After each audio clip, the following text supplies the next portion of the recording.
tumimbuwang guys, oh. Dito to sa may unahan lang ng ano, ng Iwahig.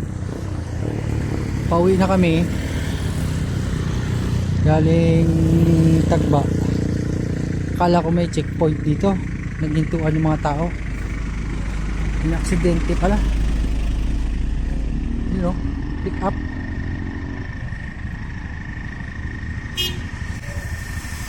Grabe no. Paano nangyari yan? Ba't ganyan? You know, tumaob yung pick up. Tanggal yung gulong sa likod. Gulong.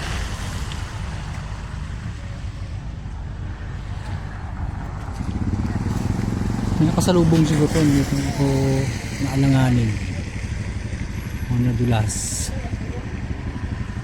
Yun o. Ha? Overshoot? Ay maulan kanina. Sana pa ganun? Papunta. Overshoot yung gas po ba daw? Mabilis ang takbo. Siguro baka nalanganin siguro. Kasi kung dito, hindi naman tanong turbada. Oo. Galing sa dun sa Yung driver okay?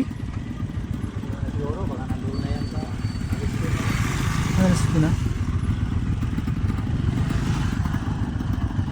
may pasayro siya dun sa loob.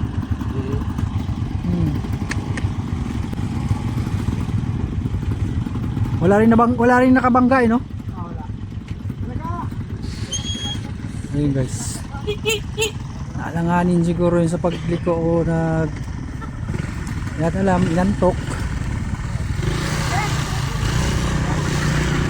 Wala na yung pasahero, wala na rin yung driver, baka tinakbo na ng ambulance yun.